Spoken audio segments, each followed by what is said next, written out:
Can it get any more incredible? Yes? It's all incredible. It's all wonderful.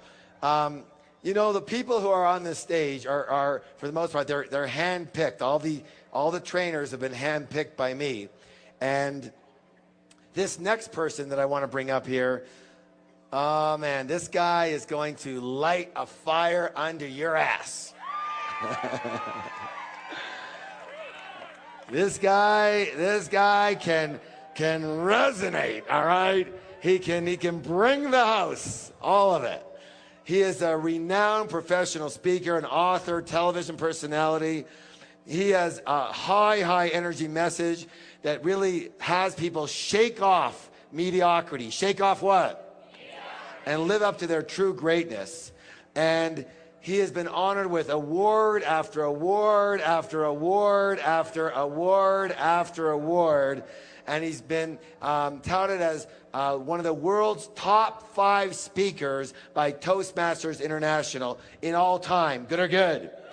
He was actually awarded an Emmy for one of his recorded speech presentations, and he's become a leading fundraiser with PBS. With who? PBS. He is, I said, internationally recognized. He has got successful books all over the place. And one of his books is called Live Your Dreams. His newly released book is called It's Not Over Until You Win. This is a treat.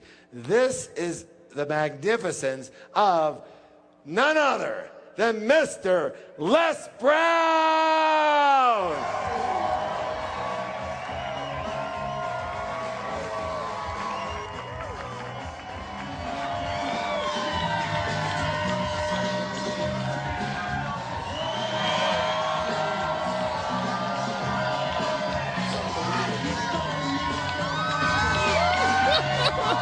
All right, let's get to it.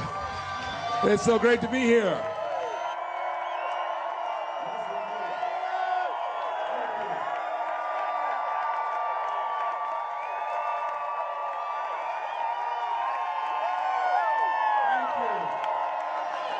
Well, let's get to work. All right, thank you.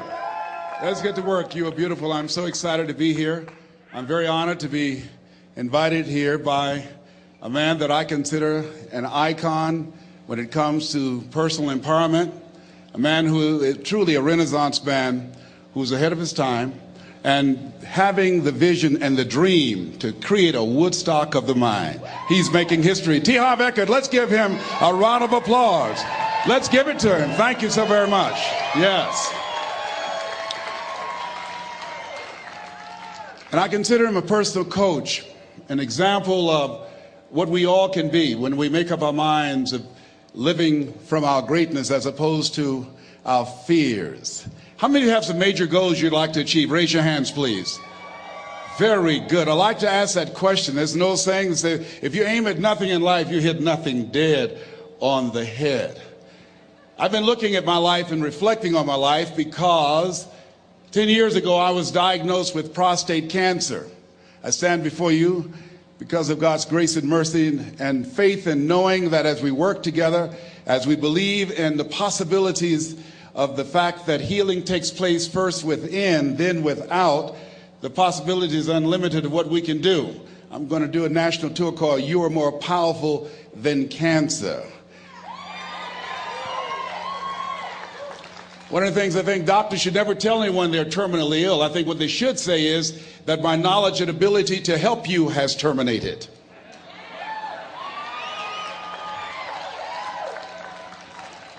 My PSA 10 years ago was 110. As I stand before you, it's 270. 1 to 4 men, you know, that's normal. And PSA stands for prostate specific antigen, but to me, PSA stands for positively staying alive. I was reflecting on my life during the time when I received 238 radiation seed implants. And as I looked at my life, I asked myself a question. And I want to ask you a question. How many of you know if you had your life to live over again, you could have done more than what you've done thus far? Raise your hands, please. Now, that proves a point of what we do, what we accomplish, what we produce in life is only a tip of the iceberg of what's possible for us. I want you to think about some major goal that gives your life a sense of meaning right now. And as you're thinking about that, I want you to shake someone's hand on your right and your left and around you. Look them in the eyes and say with conviction, you have something special. Do that quickly now, please. Tell them you have something special. Yes. So now, I want you to join me right now. I want you to think about some major goal that you'd like to achieve. Something that gives your life a sense of meaning. Something that will give your life a sense of purpose and direction. My first major goal was to buy my mother a home. That was important to me. I'm adopted. I was born in a poor section of Miami, Florida called Liberty City, in an abandoned building on a floor with a twin brother. And when we were 6 weeks of age, we were adopted by Mrs. Mamie Brown. My mother was 46 years of age. She only had a third grade education, but she had a PhD in mother wit. I feel like Abraham Lincoln, who said, all that I am and all that ever hope to be, I owe to my mother. I saw a sign once that said, God took me out of my biological mother's womb and placed me in the heart of my adopted mother. So my goal and dream was to buy my mother a home, to take care of my mother. My mother was a domestic worker on Miami Beach, and she would go to work, and many days she would take us with her. And we ate the food left over from the families that my mother cooked for. They were very kind and generous people. They would say, Mamie, whatever food is left over after you cook, you can pack it up and take it home to the children, the food that's left over after we eat, and feed those 7 children that you have adopted. Because of their generosity, many nights we did not go to bed hungry because they were so kind and so giving. We wore the hand-me-down clothes of the children that Mama kept. If they were too small, Mama could sew, she would let them out. If they were too large, she would take them in. And my mother was a great baker. She could bake a cake. She could bake a sweet potato pie so good you couldn't eat it with your shoes on. You had to take your shoes off so you could wiggle your toes. And I used to say, looking at the beautiful mansions that she used to clean, I would say, Mama. She said, what is it, boy? When I become a man, I'm going to buy something like this for you. I'm going to buy you a home one day. She said, oh, Leslie, you don't have to do that. I said, I know, Mama, but I want to. I'm going to one day. And she didn't know, and she was curious, where was I getting those thoughts from? I used to work and take care of Mr. Sidursky. He was a very demanding man, very meticulous guy. He would say, Leslie, I said, yes, sir, come here. Yes, sir, you did not clean this ashtray. I'm sorry, sir, I do apologize. And I'd clean the ashtray. And look at this dust here. Look at this dust. I'm sorry, sir. Now, what Mr. Sidursky did not know was that I deliberately didn't clean certain things because I wanted him to call me into his office. Because when he was in his office, he would listen to motivational messages by a guy by the name of Earl Nightingale. It's a series called The Strangest Secret in the World. We become what we think about. All of us are self-made, but only the successful will admit it. And as I heard those words, they began to program my mind and began to affect my thinking, and it changed how I saw myself. And my vision of myself began to expand. Listening to Bob Proctor talking earlier about awareness and how important it is, he most certainly is right, because I had the awareness at that point in time, as a result of being exposed to those messages, that I could do more than I was now experiencing. Even since I've been associated with working with Peak Potential, my level of awareness has expanded. Robert Riopel and Roxanne and Gail Kingsley, it began to expand all of the people that I've interacted with. Life is about expansion. Robert Schuller said success is never ending. And I want you to think about some goal that will give your life a sense of meaning and value. And whatever it is, I don't want you to limit it. I want you to expand it. I've found that most people fail in life not because they aim too high and miss. No, most people have been like me. Most people aim in life too low, and they aim too low and hit. I did that for many years, and many don't aim at all. So I want you to think about goals in 3 areas. Some personal goal that you'd like to achieve, something that gives your life meaning right now, and some career goal, some financial goal that you'd like to achieve, and your social contribution. Horace Mann said we should be ashamed to die until we've made some major contribution to humankind. My mother was a 22-year breast cancer conqueror. So before I leave the planet, my goal is to reduce the number of women who die from breast cancer in honor of my mother.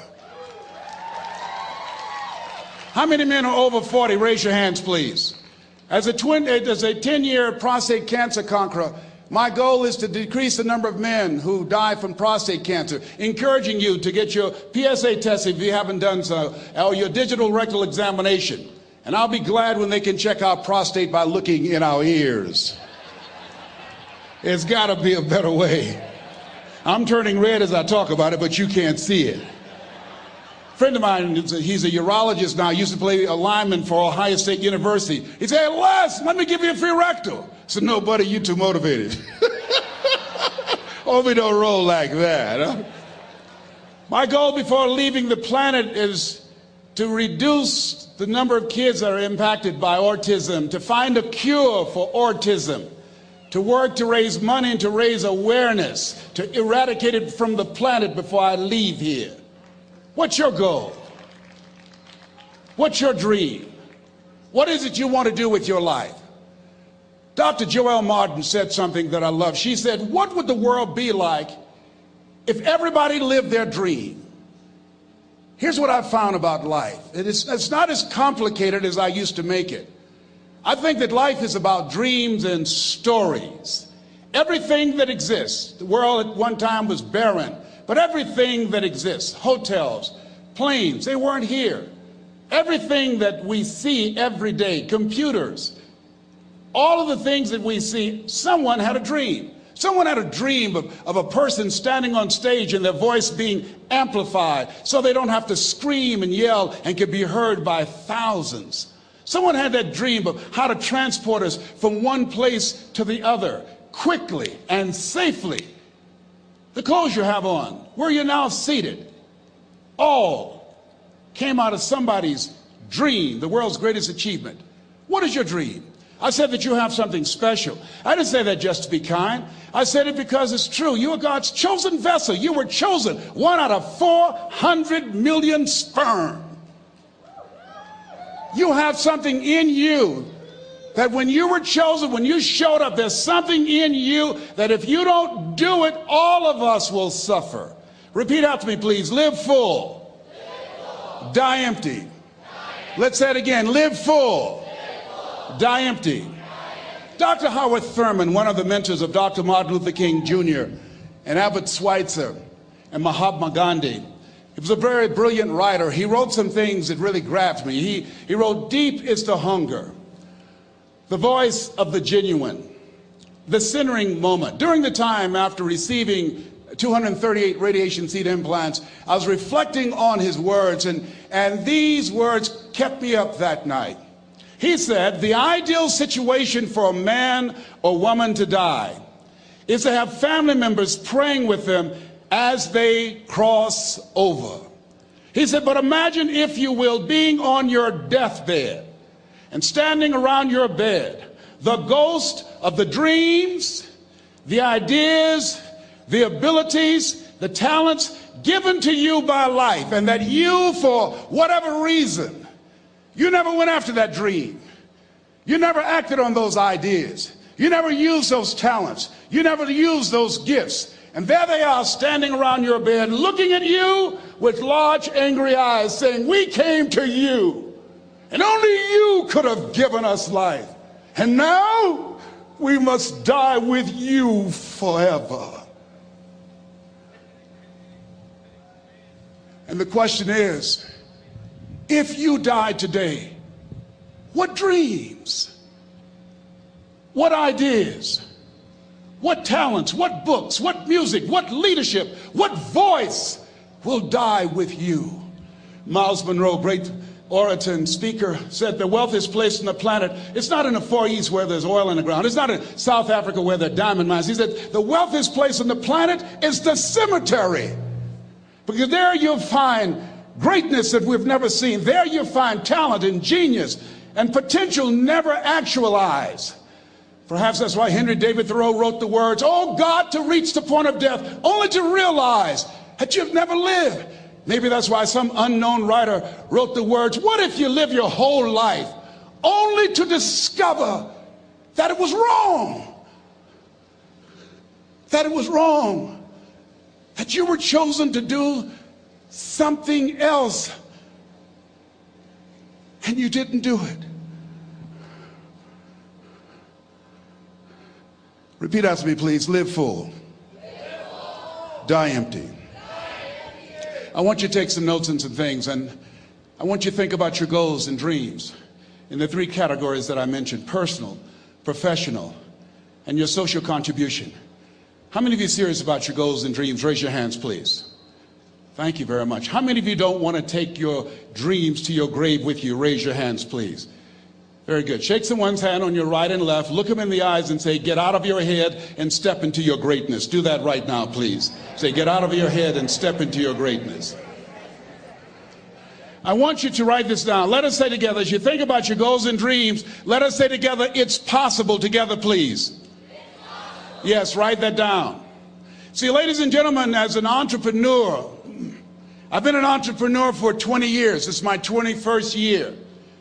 I could have been speaking and training for 34 years. But for 14 years, I was living in my head. For 14 years, I stopped myself. For 14 years, I used to go see Zig Ziglar, that I considered the #1 motivational speaker on the planet. Zig Ziglar and Tony Robbins, they're the best on the planet. Bob Proctor, they're the best on the planet. Jack Canfield, Mark Victor Hansen, T. Harv Eckert. I would go and see them, and then I would leave, and my conversation with myself was, my heart would say, "I can do that." And then my mind would ask, how? How would you do that, Les Brown? See, when I was in the 5th grade, I was identified as EMR, labeled educable, mentally retarded. Put back from the 5th grade to the 4th grade. I failed again when I was in the 8th grade. I have no college training. And a man changed my life, and I'll never forget his name, Mr. Leroy Washington. He's in his 80s now, and he's blind from glaucoma, but he gave me a different vision of myself. I was in his class waiting on another student. He came in and said, "Young man, go to the board and work this problem out for me." I said, "Oh, sir, I can't do that." He said, "Why not?" I said, I'm not one of your students." He said, "Look at me." "Yes, sir. Go to the board and work the problem out anyhow." I said, "Sir, I can't do that." He said, "Why?" I said, "Sir, because I'm educable, mentally retarded, sir. I'm in special education." And the students started laughing. They said, "That's Leslie. That's not Wesley. He's DT. Wesley is the smart twin." He said, "What does DT stand for?" I said, I'm the dumb twin, sir." And as the students laughed at me, he came from behind his desk, he looked at me and he said, "Don't you ever say that again. Someone's opinion of you does not have to become your reality."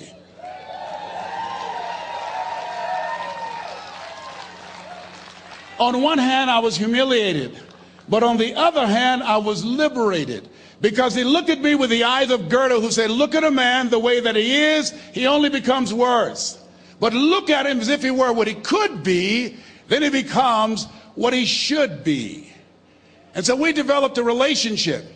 And one of the things that I can just tell you as you think about your goals and dreams, all of us can say in a spirit of integrity that it's possible. That if anybody at any point in time lived their dream, then it's possible that I can live mine. And what I did was, I made a mistake. I looked at my goals and dreams, and my mind said, "How will you do that?" I went from my heart to my mind, and I stayed up there for 14 years. 14 years. I can't bring those 14 years back. Those years are gone. And I've made a mission in my life to help people to stop putting it off and procrastinating. How many ever thought about something you wanted to do and you procrastinated, you talked yourself out of it? Raise your hand, please. There's a proverb that says, if there's no enemy within, the enemy outside can do us no harm. And so, as you look at your goals and dreams, every day we must convince ourselves, we must sell ourselves on that it's possible. Every seminar, every workshop, every book that I've ever read, every speaker that I've ever heard, it interrupted what I was believing about myself. Everything that you do, everything matters. As you go through each day, I know now as I look back at age 63, looking at my life, everything matters. T. Harv is right. How you do anything is how you do everything. And I realized that the choices I was making was based upon how I saw myself. Let us say together, it's necessary. Write that down. It's necessary as you look at your goals and your dreams, it's necessary that you have a strategy and a game plan to change the story that you believe about yourself. And that's an ongoing process. I've discovered, and many people have, that what we do, what we accomplish, what we produce is a result of the story we believe about ourselves. My favorite book says, "Be ye not conformed to this world, be ye transformed by the renewing of your mind." And so as I began to work on myself, I realized that I'm getting out of one story and stepping into another story. As I become aware of some things, there's still some things I'm not aware of. So I'm still growing, I'm still developing. I'm like the lady who said, "Lord, I ain't what I want to be, ain't what I'm going to be, but thank God I sure ain't what I was." But I realize that you have to work on yourself on a regular basis, and write this down, for mental mindset. For mental mindset and stamina. Because things are going to happen to you. I believe that the reason that most people go to their graves with their talents and abilities and skills in them is because of the fact, number one, many are like me. They didn't know that they didn't know and thought they knew. I thought I knew myself, and I really didn't know myself as well as I thought. I've discovered that sometimes people can take you to a place within yourself that you can't go by yourself. The other reason is I was afraid. I never worked for a major corporation. I wanted to speak for corporations. I was afraid I would be exposed because I don't have a college education. I felt inferior because of the fact that I don't have a college education. I allowed that level of fear of failure to stop me. And because I never had any experience in it, I assumed that I could not do it. I was paralyzing myself by believing and assuming the limited part of myself as opposed to believing that I had something special. You have something special. There's something you want to do. Because you don't know how to do it doesn't mean that you can't learn. I like something that I heard. You don't have to be great to get started, but you have to get started to be great. Repeat after me, please. Leap and grow your wings on the way down. See, the people that will live their dreams, the 2% that will do that, these are, and write this down, become a risk taker. They're risk takers. They don't mind failing. They don't mind making mistakes. They're willing to take life on, take life in the collar. This, God said, if you're not willing to risk, you cannot grow. And if you cannot grow, you cannot become your best. And if you cannot become your best, you can't be happy. And if you can't be happy, then what else is there? I like what Helen Keller said. She said, life is short and unpredictable. Eat the dessert first. Here's something else. Write this down. Make it important to become financially independent. You know, people say money won't make you happy, but everybody want to find out for themselves. A friend of mine named Rita Davenport said, money's not important, but it's right up there with oxygen. And let me tell you something, fellas, even if you're as homeless as I am, you got some money, some women will find something cute on you. Oh, he's got eyelashes like Tom Cruise. He's got to walk like Denzel Washington, you know. I used to be so broke I'd walk past a bank and trip the alarm. Creditors would call the house and my children would answer the phone and say, my daddy say he's not home. Repeat after me, please. I'll never be broke again. Never, never, never. Yeah, see, ladies and gentlemen, it makes a difference. The only time I really appreciated having money was when my mother became ill. I was a state legislator in Columbus, Ohio from the 29th House District, Whitehall in the Upper Linden area. And my brother called me and said, Leslie, yes, Mama's been sick and we're going to put her in a nursing home. I said, wait a minute, Wesley, we can't do that. Get Margaret Ann on the phone. She's on the phone. Get Linda and Leonard. They're all here, Leslie. Listen to me. Mama used to work in a nursing home. She said she never wanted to go into one. I promised her when I was 10 that I would take care of her. We would do whatever was necessary to take care of her. He said, we knew you would feel like that. And this is why we did such a thorough job interviewing the various nursing homes. And we have found the one that's ideal, and Mama would love them. I said, hold it, just a minute. She didn't clean their behinds. She took care of us. See, I had a problem. I couldn't understand how one woman, third grade education, 46, domestic worker on Miami Beach, can raise 7 children who couldn't take care of themselves, but 7 children couldn't take care of one woman. I had a problem with that. I had a problem with that. So I resigned from the Ohio legislature and I went back to Miami to take care of Mama. And I'll never forget taking her to Jackson Memorial Hospital. And when we went in, the receptionist said, as she looked at my mother, looked at me, she didn't say, how you doing? Are you uncomfortable? Are you in any pain? My mother at that time, she was in her 70s. The lady just said, what kind of insurance do you have? And I stepped forward and I said, she has Les Brown Unlimited. Give my mother what she needs. I can write a check for her.